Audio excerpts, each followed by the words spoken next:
एक राज, एक खजाना और 40 खतरनाक चोर। ये है कहानी अली बाबा और 40 चोर। په یو کلي کې یو سړی اوسېدو چې د هغه نوم علي بابا و. علي بابا به د لرګو کار کولو. علي بابا ډېر زیات غریب و، خو د هغه ذمهدارۍ ډېرې زیاتې وې. علي بابا به روزانه ځنګل ته تلو او هلته کې به یې په تبر باندې لرګي ماتول. علي بابا به ډېر زیات ستړی شو، لږه شانتې دمه به یې وکړله، خو همت به یې چیرې نه بیلو. د علي بابا یوه ښځه وه چې ډېره زیاته نیکه وه او د الله تعالی شکرګزاره وه. موږ غریبانان ضرور یو، خو د الله تعالی شکرګزار یو. د علي بابا یو ورور و چې د هغه نوم قاسم و. قاسم په ښار کې د ټولو نه مالدارترین انسان و. قاسم په خپل مال دولت باندې ډېر زیات غرور کولو او هغه به ویل چې زما دپاره زما مال هر څه دي. زما دولت هر څه دي. د قاسم یوه ښځه وه چې هغه هم ډېره زیاته مغروره او لالچي وه او ځان به یې ډېر پوره ګڼلو. یوه ورځ علي بابا د روزانه په شانتې ځنګل ته لرګو ته تللی و چې ناڅاپه یې د اسو اوازونه واورېدل او علي بابا زر شانته کې د یوې ونې شاته پټ شو چې ډاکوان به ونه ویني، ځکه چې دا ډېر زیات خطرناک و. په دې کې د ډاکوانو یو مشر راغی او د یوه غار مخې ته ودرېدو او دا الفاظ یې وویل: خل جا سم سم. او د غار دروازه کولاوه شوله او دروازه کولاوېدو سره د غلانو سردار د خپلو 40 ډاکوانو سره د خزانې غار ته ورداخل شو. علي بابا د یوې ونې شاته پټ و او دا ټول منظر یې په خپله باندې لیدو چې ډاکوان غار ته ورداخل شو. کله چې ډاکوان واپس شو نو علي بابا د غار خواله لاړو او اراده یې وکړله چې زه هم دلته لاړ شم او د ډاکوانو الفاظ یې وویل: کل جا سم سم. کله چې علي بابا دغه الفاظ وویل نو د غار دروازه په خپله باندې کولاوه شوله او علي بابا دننه ورداخل شو. علي بابا چې غار ته وردننه شو نو په غار کې د سرو سپینو ډېره زیاته غټه خزانه وه. علي بابا ډېر زیات حیرانه شو. علي بابا د خپل ضرورت مطابق لږ ډېر سره سپین راواخیستل او په تیلې کې واچول او بهر طرف ته روان شو.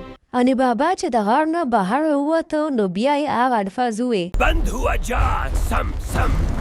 او دروازه په خپله باندې واپس بنده شوله او علي بابا کور طرف ته روان شو. علي بابا چې کور ته واپس راغی او د هغه ښځې دا دومره سره سپین ولیدل نو ډېره زیاته حیرانه شوله او د هغه نه یې تپوس وکړو: دا دومره ډېر سره سپین په کوم ځای کې و؟ علي بابا ورته وویل چې دا سره سپین ماته په یو خزانه کې میلو شو، خو دا یو راز دی، احتیاط به کول غواړي. د علي بابا ښځې وویل چې دا سکې شمارل ډېر زیات ګران دي، دا به تړل غواړي. او علي بابا د خپل ورور قاسم نه د دې د تړلو دپاره تله راوغوښتله. د قاسم ښځې چې کله علي بابا دې له تله ورکوله نو په هغې باندې یې سلیخ ولګو چې دوی پې څه تلي. کله چې هغې تله راواپس کړله نو په هغې کې د سرو زرو یوه سکه پرته وه. د قاسم ښځې چې سکه ولیدله نو ډېره زیاته پریشانه او حیرانه شوله او ویې وې: علي بابا مایل دا شو؟ کله چې قاسم دا خبره واورېده نو هغه هم ډېر زیات پریشانه او حیرانه شو چې دا خو ناممکنه ده. قاسم ډېر زیات پریشانه او حیرانه ناست و چې اخر علي بابا څنګه مالدار شو، دا به ضرور پته لګول غواړي. علي بابا ډېر زیات مخلصه انسان و. هغه خپلې ښځې ته وویل چې ما د خزانې راز خپل ورور قاسم ته ښکاره کړو. قاسم ته چې څنګه د خزانې راز معلوم شو نو ډېر زیات خوشحاله شو او ډېر زیات په لالچ کې راغی او لاړو. دا هر څه زما دی جا. او کله چې قاسم خزانه حاصله کړله او بیا د غار نه واپس راووتو نو د کولاوېدو هغه الفاظ ترې هېر شو. آخر پاسو ما ته ودې نه یادېږي. قاسم په غار کې کله یو خوا منډې والې او کله یې بل خوا منډې والې چې اخر دا دروازه به څنګه کولاوېږي. په دې کې د غار دروازه کولاوه شوله او د ډاکوانو سردار سره د ډاکوانو غار ته دننه را داخل شو. کون ہے یہاں ہمارے خزانے میں؟ نہیں قاسم بهار کې دننه او قاسم د ډاکوانو نه ډېرې زیاتې مافیانې وغوښتلې خو قاسم یې معاف نه کړو. په کور کې علي بابا او د هغه ښځه ډېر زیات پریشانه وو چې قاسم هر طرف ته تللی دی او تر اوسه پورې واپس رانغی. د ډېر انتظار نه پس علي بابا په خپله د تلو اراده وکړله الله به په خپله تلل پکار دی. او علي بابا غار طرف ته روان شو. علي بابا چې غار ته ورسېدو څه ګوري چې د هغه ورور قاسم ډاکوانو ډېر په بې رحمۍ سره په غار کې مړ کړی دی او علي بابا سره ډېر زیات غم پیدا شو. د دوی یوه خادمه وه چې نوم یې مورجان و. هغه ډېر زیاته هوښیاره وه او دې ته یې ووې فکر مه کوې زه به هر څه سنبال کم. علي بابا ډېر زیات پریشانه و خو مورجانې ورته وویل چې معامله هر څومره خطرناکه وي خو زه د هغې دپاره تیاره یم. ډاکوانو چې د قاسم لاش د غار نه غیب شوي ولیدو نو هغې ته پته ولګېده چې زموږ راز ښکاره شوی دی. راته حکاري زموږ راز چاته معلوم شوی دی.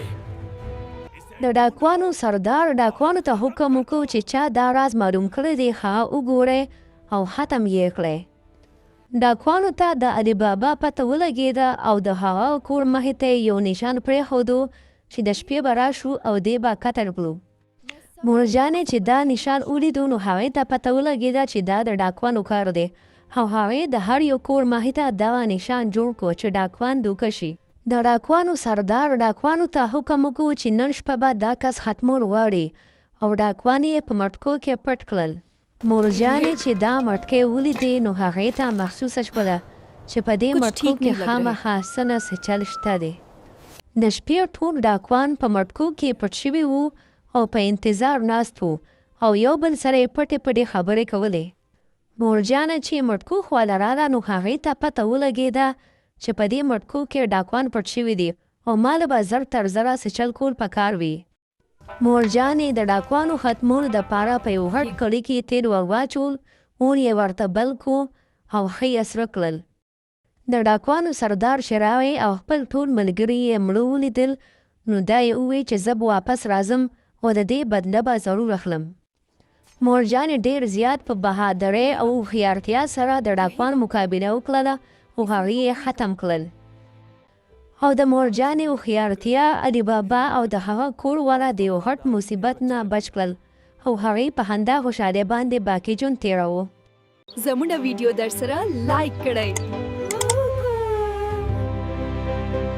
او چینل سبسکرایب کړئ.